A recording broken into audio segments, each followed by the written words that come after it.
The radar scope was glowing 2 contacts. Low altitude, fast, and headed directly toward a restricted corridor west of Minsk. It was 21:03 local time.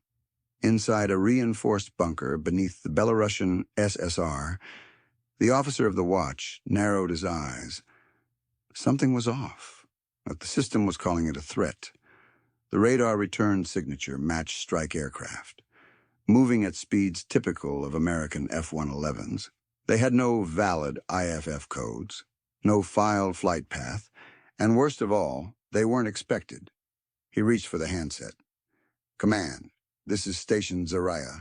Unidentified fast movers, no transponders. Bearing 097, approaching engagement threshold." On the other end, a colonel in Moscow reviewed the data. His response was mechanical. "If track persists beyond grid Echo 7, authorize engagement, launch on protocol." The order was standard. Cold War protocol didn't leave much room for doubt. But the lieutenant at the radar console hesitated. He knew something no one else did 2 weeks ago. A joint exercise between Soviet Air Force's VVS and Air Defense PVO had concluded in that same airspace. There was a possibility these weren't enemy bombers. They might be his own side, but the scope showed no IF, and the system, blind to nuance, had already begun counting down. He gave the abort code once, static, gave it again. Finally, the launch team held, a heartbeat from firing an S-200 missile into the black sky. 27 seconds from ignition, the truth surfaced. The aircraft were MiG-23s, Soviet. Returning from a diverted flight path after weather forced a reroute and a miscommunication delayed their IFF activation. In the haze of dusk, against a hostile doctrine of instant retaliation, they'd flown straight into the crosshairs of their own defenses. Had the launch gone through, 3 Soviet pilots would have been killed instantly, blamed posthumously for being in the wrong place. A tragic training accident, classified and buried. But they lived, because one officer hesitated just long enough. And this isn't a story about Western infiltration, American stealth, or CIA trickery. It's about a system that came within seconds of shooting itself, not because it failed, but because it worked exactly as designed. And that was the problem. The Cold War air defense network of the Soviet Union was built on iron logic. Threats would come from outside, would follow predictable patterns, and would be intercepted by a machine that never hesitated. That machine was a system millions of rubles in radar installations, surface-to-air missile sites, hardened communication bunkers, and computer centers synchronized to one mission: destroy anything that did not belong. But there was one fatal flaw. The system assumed perfection from its inputs, its humans, and its doctrine. The night the near fratricide unfolded, none of those held. The identification friend or foe IFF system was supposed to be invulnerable. A MiG with the right transponder code would squawk a digital handshake when pinged by radar. If it didn't, it was treated as hostile. What no one accounted for was what happened if the handshake failed, not because of the enemy, but because of a glitch, a delay, or a missing dispatch. That's exactly what happened. The 3 MiG-23s had been part of an exercise over Poland's border region. Weather had pushed them off course. Communications had degraded. And somewhere between the VVS flight controller and the PVO radar node, their return flight plan was never logged. So when the radar site near Minsk picked them up, they were ghost fast, silent, and unverified. Inside the radar station, operators worked by checklist. Unscheduled fast movers, check. No IFF check. Heading toward a protected sector check. Decision, tree engage. There was no column, or maybe... Command assumed the radar crew had the full picture. The radar crew assumed command had coordinated the skies, and both assumed the computers wouldn't lie. That's the room of wrong assumptions, where doctrine replaces judgment, where checklist replaces context, and where hesitation is treated not as prudence but failure. And in that room, the truth didn't matter. Only the protocol did. The irony was sharp. The Soviets had built one of the densest, most lethal air defense networks in the world. Dozens of overlapping radar fields, hundreds of launch-ready S-75 and S-200 missile systems, thousands of trained personnel watching the skies every hour of every day. But the more lethal the network became, the less room it had for error, and the more likely it became that a simple miscommunication could end in death. The MiGs never knew they were targeted. The crew never saw the missiles warming on their rails, but the entire machine. The iron logic of Cold War paranoia was seconds away from turning inward. Not because of betrayal, but because no one asked if the rules could be wrong. In Soviet military architecture, doctrine wasn't guidance, it was law. And for air defense units like the S-200 batteries scattered across the western USSR, that law was etched into binders, training manuals, and years of relentless drills. Engage without emotion, act without doubt, destroy without delay. When the system flagged a target as hostile, human judgment wasn't encouraged, it was actively suppressed. The reasoning was cold, and to a certain extent, logical. The flight time of an incoming American bomber could be measured in minutes. A cruise missile could drop to treetop level and vanish from radar in seconds. The doctrine evolved in fear of hesitation. Every second counted. Every doubt was dangerous. Delay was death. But what the doctrine never accounted for, what it couldn't account for, was the fog of war created by its own side. On that night, the launch crew followed the process perfectly. Step 1, confirm radar acquisition. Step 2, cross-check IFF codes.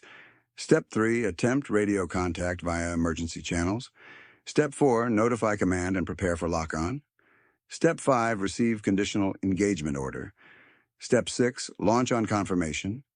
Every one of those steps was executed, and at Step 5, the crew was seconds from firing a missile at 2,000 meters per second toward aircraft flying at subsonic speed with Soviet stars on their wings. There was no room in the doctrine for Step 2.5, what if this is a mistake? Nor for Step 5.1, what if Moscow's information is wrong? The PVO had no real-time feed from the VVS. Air defense units received flight plan updates via courier, fax, or encrypted radio at intervals that made sense in theory, but collapsed in real-world conditions in many cases. Launch crews had no idea what their own side was flying that day. They knew targets, not context. That was by design. The system was built to be immune to human hesitation, but by stripping out judgment, it created fragility.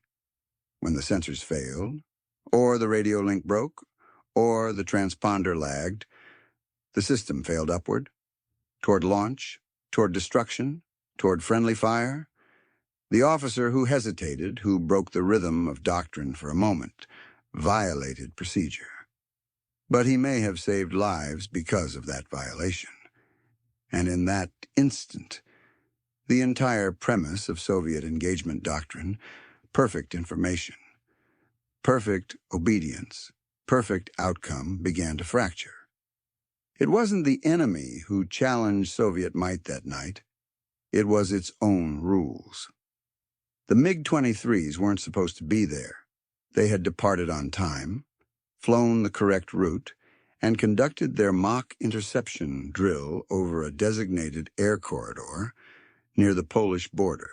But weather doesn't care about orders. As a fast-moving storm front rolled in, the exercise commander radioed a change divert west, hold at low altitude, and return to base via secondary corridor Echo 9.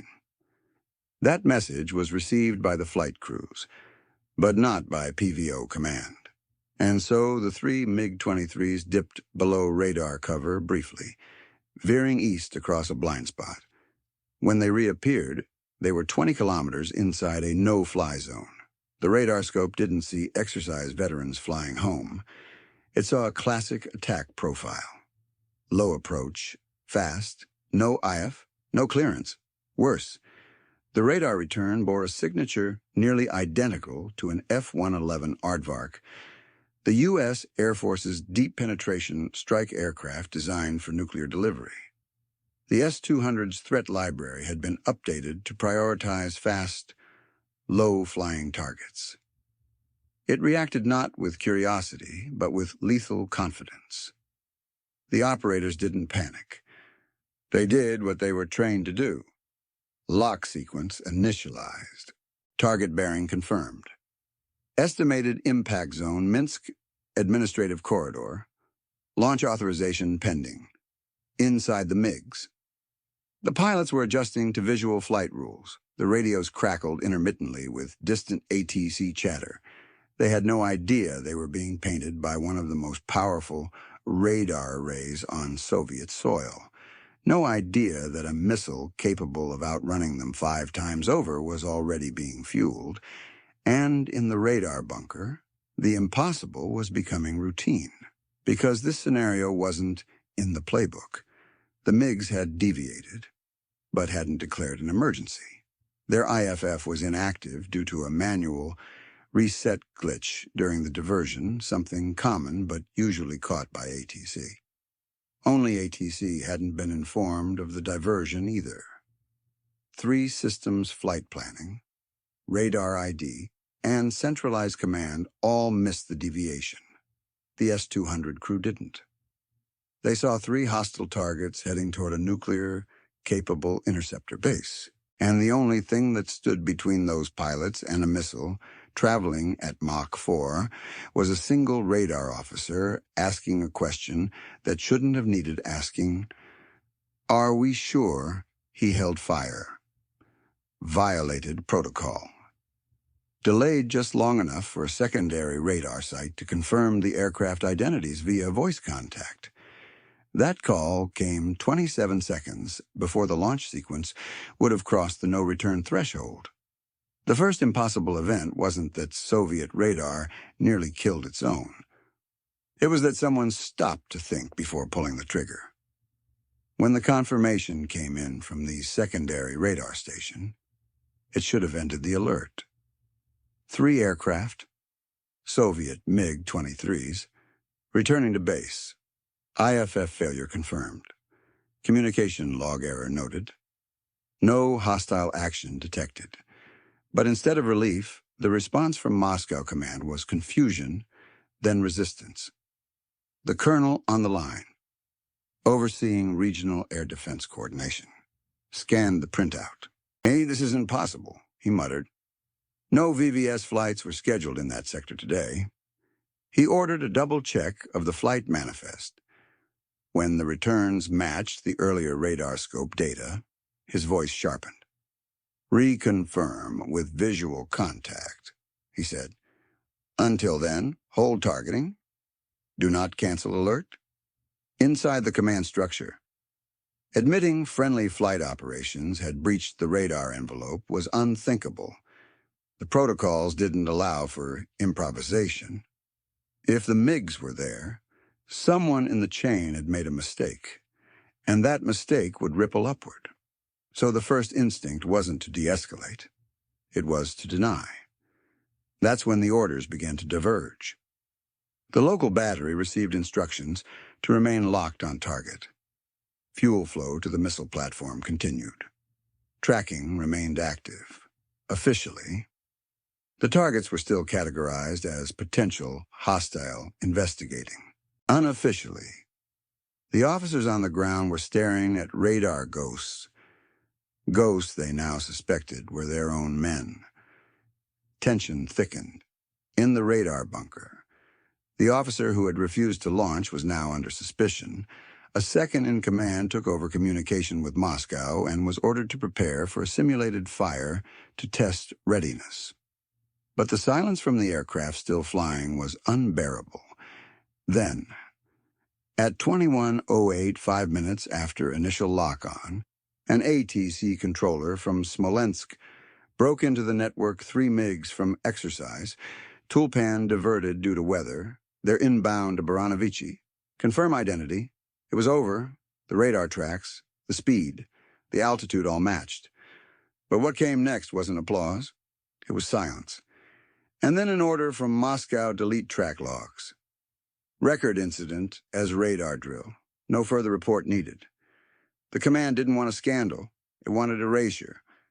The officers complied. No one mentioned that a Soviet missile system had nearly killed Soviet pilots. No one reported the IFF failure, or the broken comms handoff, or the fact that it took a junior officer's intuition to stop the machine from executing a fatal error. The incident disappeared into static. Because for Moscow, the most dangerous thing that night wasn't an American bomber. It was the realization that their system, their doctrine, their certainty had almost consumed itself. In the hours after the incident, as commanders quietly buried the event behind coded memos and deleted logs, one theory took hold in certain corners of the Soviet strategic community, a theory born not of evidence, but of ideological defense. If the system had identified a threat, and the threat turned out to be friendly aircraft, then perhaps it wasn't a glitch. Perhaps it was a test. The theory went like this: NATO, or the CIA, or both, had somehow spoofed Soviet radar, generating false returns designed to simulate friendly aircraft with altered transponder codes. The MiG-23s weren't real. Or if they were, they had been used unknowingly piggybacked by Western electronic warfare platforms operating just outside Soviet airspace. In other words, the enemy hadn't failed to attack. The enemy had succeeded in fooling the machine. It was a seductive idea because it exonerated the system. The radar had worked. The launch sequence had been correct. The error lay not in Soviet doctrine, but in foreign manipulation. A report was quietly commissioned by a Moscow think tank with ties to the KGB's Technical Intelligence Bureau. It suggested that the friendly track incident might be evidence of an adversary engagement probe, an operation to observe Soviet reaction times, radar frequency hopping, and procedural rigidity. It proposed that the transponder blackout had been intentionally triggered, remotely jammed, or overridden during a window of low-altitude approach. There was no proof, but that didn't matter. The report gave the command structure exactly what it needed, a reason to preserve the doctrine. No change required. No revisions. The launch protocol remained intact. The near fratricide was reframed as a successful interception of a deception attempt, internally. However, doubts remained. At least 2 colonels involved in the radar review process privately expressed concern that the spoofing theory was strategically convenient and technically implausible. But they were ignored. Promotions depended on loyalty to process, not truth. In the Soviet Union, mistakes weren't corrected. They were reinterpreted. And so, in the wake of nearly killing 3 of their own, Soviet Air Defense Command convinced itself that the true danger wasn't internal failure, but external cunning. An invisible enemy, a ghost in the system. But the real ghost wasn't American. It was the quiet, growing realization that the doctrine of certainty, of fast, infallible action, was itself the weakness, and no theory could make that truth disappear. If the first wrong theory was external deception, the second was internal sabotage. Within 48 hours of the aborted launch, a new narrative began to circulate through back channels of the Soviet military's internal security apparatus, that the radar crew's hesitation, the deliberate refusal to fire, was not caution, but disobedience. In the rigid world of PVO command, hesitation was heresy. Someone had overridden a verified threat lock. Someone had paused a protocol that had already reached stage 5. The question was no longer about whether the aircraft were hostile. It was about why the officer refused to follow orders. An internal investigation was quietly launched, not into the system failure, but into the officer's loyalty. Was he drunk? Was he compromised? Had he been contacted by foreign agents? Why had he delayed a lawful missile launch without higher clearance? KGB field officers were dispatched to interview the radar crew, check personal records, and review intercepted communications. One sergeant was questioned for 11 hours because he had family in Leningrad who'd recently traveled abroad. The implication was chilling. If the system didn't misfire, then someone must have interfered with its execution. In other words, if the machine didn't fail, then the human did. And so, rather than address the underlying flaw, the dangerously brittle chain of airspace coordination, the command structure doubled down. It looked for betrayal where there had been bravery.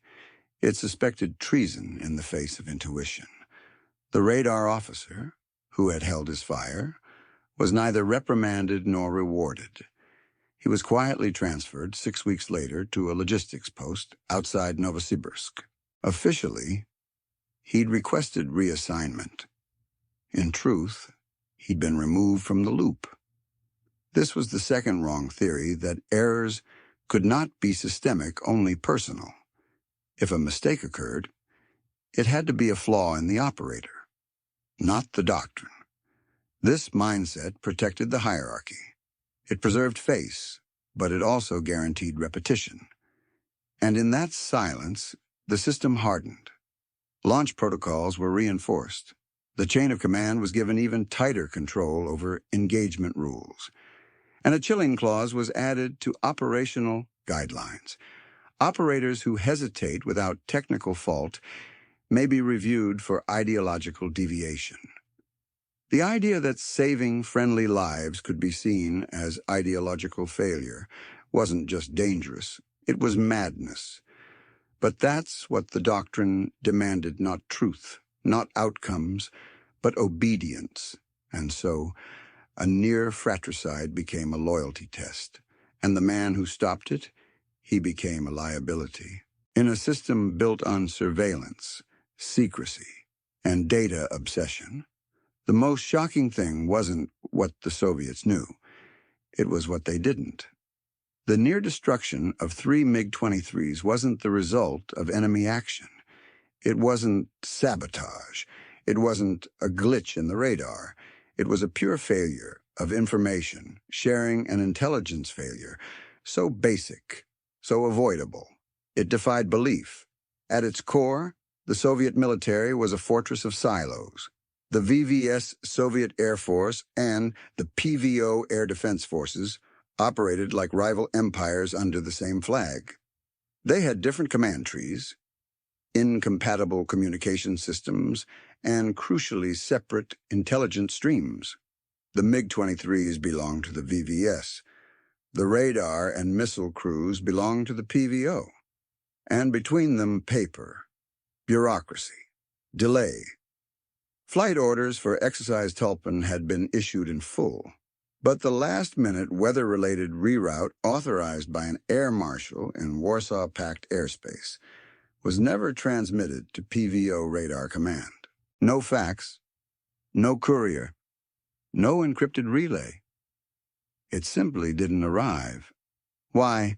Because the line of transmission required 4 separate clearances, 2 department heads, and an intelligence relay that shut down after 1800 hours for maintenance. By the time the PVO radar crew saw the MiGs, they were unidentified contacts violating a corridor the Soviets themselves had labeled Red Trigger Zone, a kill box requiring no verbal confirmation after lock-on. In effect, Soviet radar was blind to its own aircraft. And intelligence had no mechanism for real-time correction. Even worse, after the incident, a classified review panel examined over 200 other flight logs from the previous 2 years. They found dozens of similar near misses, most never reported, never analyzed, and never acted upon. The review was buried. A footnote in the document read, "System-wide synchronization between VVS and PVO is logistically infeasible during peacetime operations." Translation, it was too hard, so they didn't do it. This was the foundation on which Soviet air defense was built.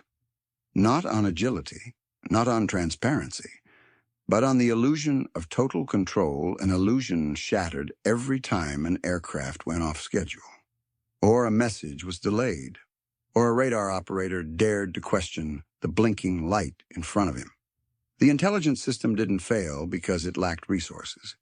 It failed because it trusted itself too much, and in that trust, it created the perfect conditions for catastrophe, one nearly realized in the silence of a radar scope, over friendly skies, on a night that never should have been remembered, but would never be forgotten by those who were there. The West feared Soviet air defense, and for good reason. The USSR had built the densest, most interconnected anti-aircraft network on Earth. Hundreds of radar stations, overlapping missile zones, advanced early warning aircraft, and strategic SAM installations layered from the Baltic to the Black Sea. To penetrate this dome was to gamble with annihilation. But behind the statistics and concrete bunkers was a reality no satellite could see. The system didn't know itself. On paper, the PVO could engage thousands of targets simultaneously. It had protocols for bombers, cruise missiles, stealth aircraft, even decoys. But what it lacked fatally was coordination with its own forces. The VVS flew its missions. The PVO tracked the skies, and between them bureaucratic fog, a radar station, might know where enemy aircraft were headed, but not friendly ones. A fighter wing might receive a weather diversion order, but that information would take hours or days to filter into the air defense grid. There was no shared digital network, no real-time situational awareness. It was a machine held together by paper, radio, and assumptions. And assumptions kill. After the near fratricide, internal audits revealed that over 80% of frontline air defense sites did not have direct lines to local VVS control centers. Most relied on outdated routing through district headquarters. Some stations used civilian telephone lines to confirm aircraft identities during live intercepts. The irony. The entire system was built to prevent surprise attacks. Instead, it almost enabled one from within. Why? Because the Soviet model prized compartmentalization over agility. Information flowed up to central planners, never sideways to fellow operators. Each branch was judged on metrics of loyalty, not accuracy. Mistakes were hidden, not corrected. And the more complex the system became, the more isolated each node grew. That's why a radar officer had to make a life or death decision with no access to flight manifest. That's why launch protocols were followed, even when logic screamed for caution. And that's why the Soviet Union, at the peak of its defensive power, stood seconds from killing its own, not in a war, but in routine patrol. Because the true Soviet system wasn't just missiles and metal, it was silence. It was fear.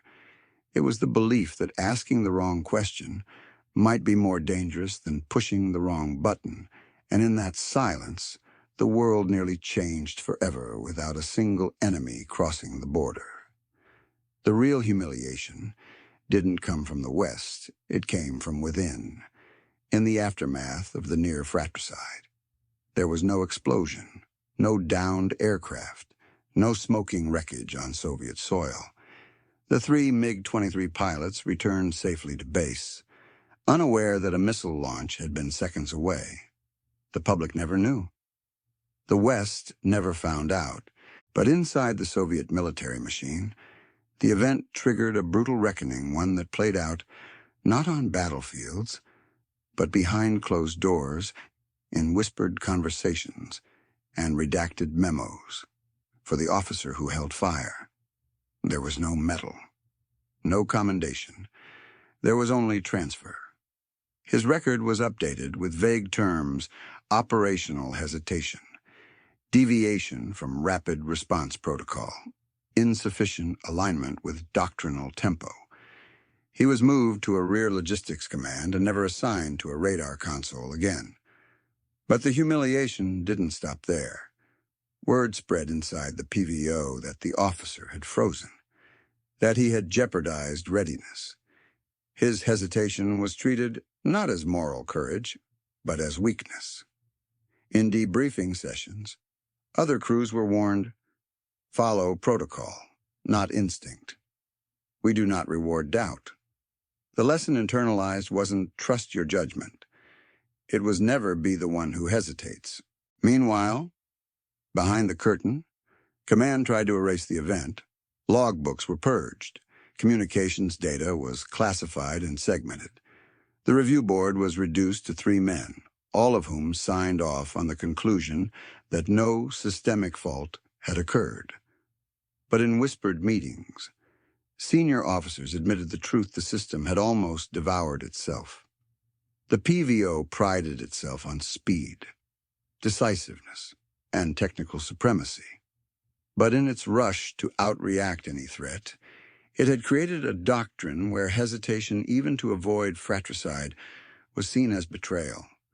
This was the humiliation that, at the height of its Cold War paranoia, the Soviet Union had built a war machine so reactive, so self-contained, so suspicious of outside influence, that it could not even trust itself. In U.S. doctrine, similar incidents would trigger tactical reviews, command revisions, and after-action transparency. In the Soviet model, it triggered exile, denial, and fear. And so the missile stayed on the rail. The pilots lived. But the cost was hidden in reassigned careers, broken trust, and a system that refused to see what almost happened. Because the moment it did, the machine would collapse under the weight of its own design. The battle wasn't between Soviet and American doctrine. It was between Soviet truth and Soviet ego. The Soviet Union's air defense system was more than a military apparatus. It was an ideological fortress. It was proof, on paper, that the USSR could detect and destroy any threat before it crossed its borders. It was the physical manifestation of control, order, and infallibility. And that illusion was shattered not by NATO bombers, not by stealth technology, but by a paperwork error and one man's pause. The system had nearly annihilated its own aircraft, its own pilots, its own warfighters, and the response from Moscow: erasure. But inside the ranks, the cracks were widening. Junior officers began whispering about the incident, not as an anomaly, but as proof of something they had long suspected: that the doctrine was brittle, that the system was blind, and that the leadership would rather destroy its own than admit imperfection.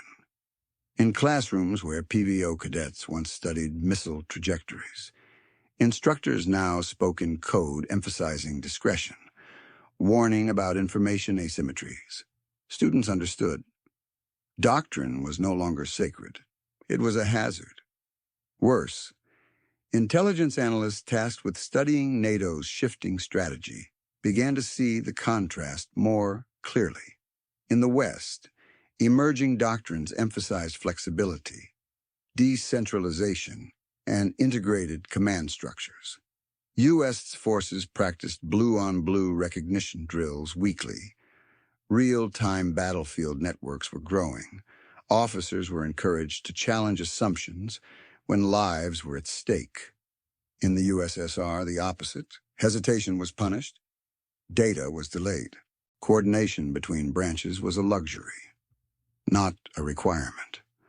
The Soviet idea of defense was rooted in the belief that overwhelming systems could replace judgment. But the near fratricide incident proved a terrifying counter-thesis, that in a system where obedience is supreme, truth becomes optional. And when truth is optional, war becomes inevitable. Ideologically, this broke something deeper than protocol. It cracked the myth that the USSR's strength came from its rigidity. Because if rigidity nearly led to a self-inflicted kill, then flexibility wasn't weakness. It was survival. That thought, that idea began to fester. In war games, junior commanders started raising new questions.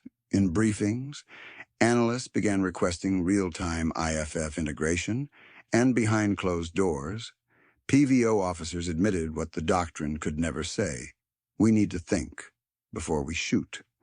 But it was already too late. The ideology couldn't adapt fast enough. And by the time it tried, the Union it protected had already begun to fall apart, because the system hadn't just failed to see the enemy. It failed to recognize it was becoming its own. Today, the radar console sits in a forgotten bunker near Baranovici. The paint flakes. The screens are dark. The war it was built to fight never came. And the missile that never launched, still catalogued, in the archive as fuel sequence aborted, no incident. But to the men who served that night, the silence of that radar scope was louder than any explosion.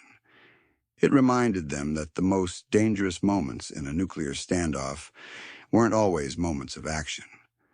They were moments of almost action, of automated processes running faster than human judgment, of decisions made by doctrine, not by thought.